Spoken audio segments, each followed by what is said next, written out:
सम्राट अशोक की कहानी वास्तव में एक अद्वितीय रोमांच और प्रेरणा से भरी है। उनके जीवन के विभिन्न चरणों में कई उतार चढ़ाव आए, जो इसे बेहद रोमांचक बनाते हैं। यह सिर्फ एक शासक की नहीं, बल्कि एक महान परिवर्तन की भी कहानी है। आइए इसे थोड़ा और रोमांचक अंदाज में देखते हैं। एक निडर योद्धा की शुरुआत। अशोक का जन्म मौर्य वंश के शाही परिवार में हुआ था। युवा अशोक साहसिक, निडर और बेहद कुशल योद्धा थे। उनके साहसिक अभियानों और सैन्य अभियानों ने उन्हें अपने पिता बिंदुसार की सेना में एक विशेष स्थान दिलाया।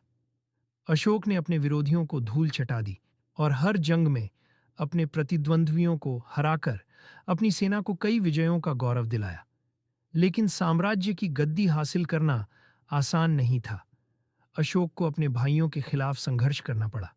मौर्य साम्राज्य के सिंहासन के लिए भाई भाई में घमासान संघर्ष हुआ।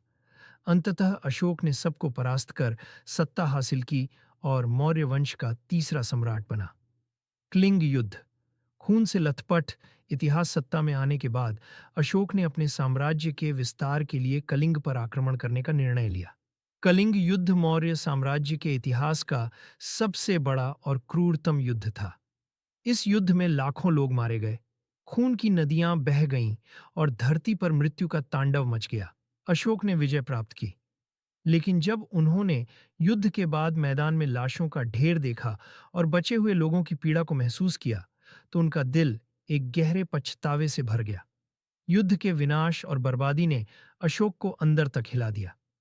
वह एक ऐसा क्षण था जिसने सम्राट अशोक के जीवन की दिशा को पूरी तरह से बदल दिया। अचानक बदलाव। हिंसा से अहिंसा की ओर। कलिंग युद्ध के बाद अशोक ने घोषणा की कि वह अब कभी युद्ध नहीं करेंगे।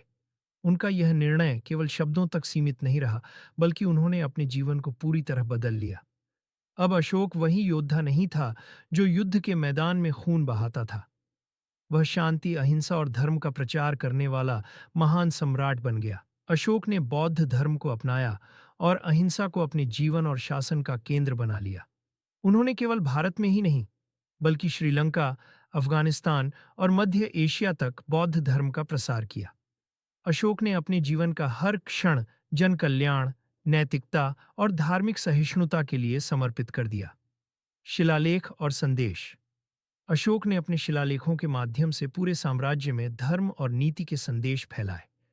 ये शिलालेख आज भी हमें उनकी महानता और उनकी सोच का प्रमाण देते हैं। उन्होंने अपने शिलालेखों में कहा कि धर्म का अर्थ केवल पूजा या अनुष्ठान नहीं है, बल्कि सच्चाई, करुणा और सहनशीलता है। महान सम्राट की विरासत। अशोक का अंतिम समय शांति और धर्म की साधना में बीता।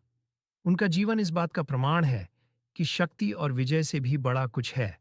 वह है मानवता, करुणा और नैतिकता। उन्होंने जिस तरह से अपने जीवन को बदलकर दुनिया को प्रेरित किया, वह इतिहास में दुर्लभ है। अशोक की कहानी में रोमांच है, युद्ध की दहाड़ है, पराजय और पश्चाताप का दर्द है, और अंत में एक महान परिवर्तन की प्रेरणा है। यही कारण है कि अशोक को अशोक महान कहा जाता है, क्योंकि उन्होंने साबित किया कि सबसे बड़ी विजय दिलों की होती है, न कि युद्ध के मैदान की।